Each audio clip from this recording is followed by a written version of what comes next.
Meu nome é Antônio Carlos Rodrigues Viana, fico muito agradecido pelo convite de estar falando com vocês aqui, uma breve análise da conjuntura sobre o aspecto do plebiscito do Chile e sobre a tecnologia 5G. O primeiro bloco que a gente ficou de fazer uma análise, de trazer algumas ponderações sobre o tema, é sobre o plebiscito do Chile, que foi agora no dia 25, né, de outubro. Mas não tem como a gente antes lembrar que um aspecto fundamental da conjuntura foi o assassinato do companheiro Enio Pasqualin, Paraná, do Movimento Sem Terra, e dizer que não será esquecido, que está presente e que estamos na luta. Bom, sobre o plebiscito do Chile, né? A primeira coisa, a gente gostaria de dar uma atualizada, uma situada, né, no processo histórico chileno. Salvador Allende, quando foi eleito em 1970 no Chile, depois de concorrer 3 vezes, na 4ª vez ele foi eleito presidente da República. Ele era senador pelo Partido Socialista, numa aliança das correntes progressistas que atuavam politicamente no Chile. Allende, em 1959, ele já era senador pelo Chile, ele foi visitar Fidel e Che em Cuba, logo depois da Revolução. Allende é um cara, uma pessoa, um companheiro, que depois do assassinato pelo Serviço de Inteligência de Che Guevara na Bolívia, 3 companheiros que conseguiram fugir da armadilha do Serviço de Inteligência americanos que estavam na guerrilha com Che, foram escoltados por Salvador Allende até o Haiti para que não fossem mortos. Em 1973, o Allende e a UP conseguem ter 45% dos votos na eleição parlamentar, aumentando a bancada e impedindo qualquer iniciativa de impedimento do governo Allende via parlamentar. Isso forçou a alternativa terrorista, articulada, financiada pelo governo americano e suas empresas, como a Pepsi Cola e a ITT, que era a empresa de telefonia, por exemplo, que tem a ver com o segundo assunto do segundo bloco, que é a 5G. Então, o Chile teve esse momento de muita solidariedade com muitos países da América Latina. A ditadura militar, golpista, fascista chilena, foi uma ditadura que utilizou-se da guerra psicológica, do terror, como um instrumento de dominação de forma avassaladora e brutal. E talvez daí a gente entenda porque tanto tempo depois nós vamos ver que somente agora a Constituição elaborada por eles em 1980 vai ser revogada. Pinochet tem diversos processos imputando de corrupção, lavagem de dinheiro, etc. Depois disso, houve uma transição, né, aí com governos aí, da democracia cristã, né, mesmo da Bachelet, que foram momentos de transição, mas que não se conseguia mudar a Constituição, porque ela precisa de 2/3 de votos também para fazer qualquer mudança constitucional. E nesse período do Pinochet, com a brutal campanha de terror e guerra psicológica estabelecida pelo imperialismo americano como forma de dominação do povo chileno, foi feito um processo econômico exemplarmente, vamos dizer assim, liberal, neoliberal, né? Então, era o que eles chamavam do Chicago Boys, né? As pessoas que se formaram em Chicago, nos Estados Unidos, e vieram aplicar no Chile as suas fórmulas, que é a fórmula que, obviamente, de interesse do imperialismo, das grandes empresas e das elites das oligarquias chilenas. Lembrando que o governo do Allende, das coisas assim mais importantes que eles fizeram, do ponto de vista soberano, foi a nacionalização do cobre, que era talvez era, com certeza, a maior fonte de riqueza do país, então, para a exportação. Portanto, as medidas neoliberais do governo chileno, adotado por esses Chicago Boys, entre eles o senhor Paulo Guedes, que hoje é ministro desse governo miliciano, foram responsáveis por um grande aumento do PIB per capita do Chile. Então, o PIB per capita, ou seja, pegar a riqueza do país e dividir entre as pessoas, numa mera conta matemática, dá uma elevada média de PIB. Mas, na prática, o que houve foi uma enorme concentração de capital, com muitas pessoas ficando paupérrimas e pouquíssimas pessoas ficando muito ricas.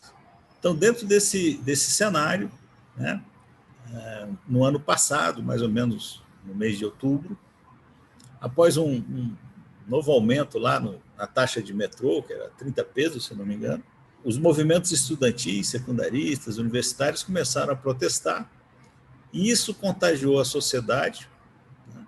E eles falavam que não era por causa de 30 pesos, era por causa de 30 anos, e as massas, quer dizer, o grande motor da história se botava em movimento.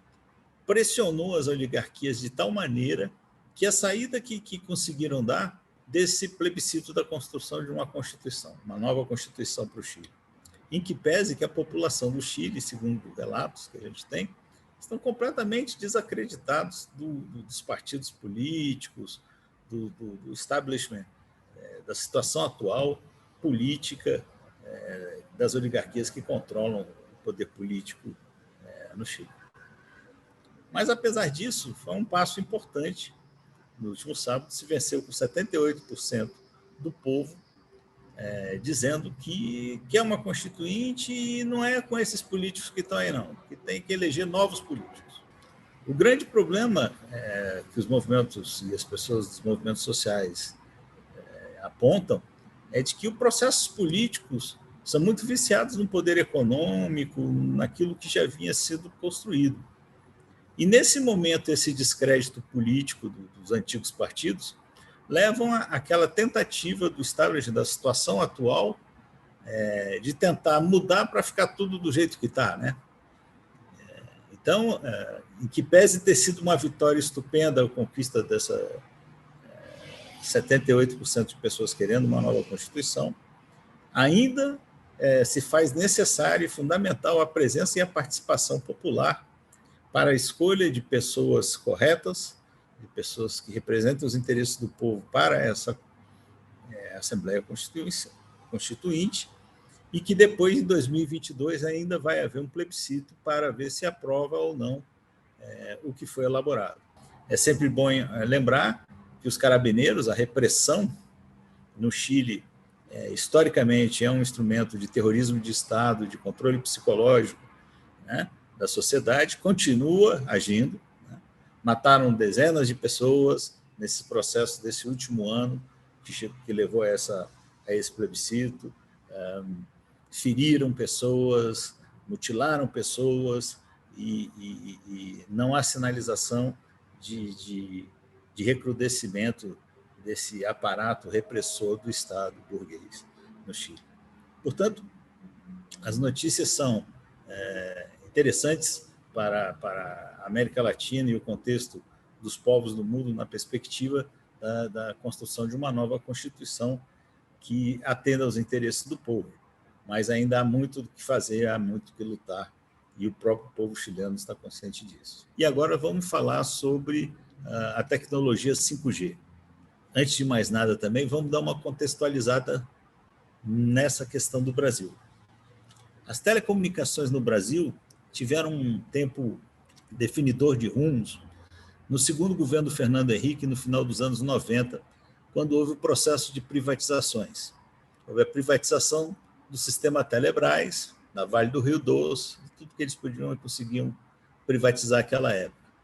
E essas privatizações, tem um livro chamado Privataria Tucana, tem muitos estudos mostrando como foi escabroso, como foram obscuros, como foram lesivos à nação brasileira esses processos de privatização. Só para vocês terem uma ideia, foi privatizada a Embratel. A Embratel era responsável pelos satélites brasileiros.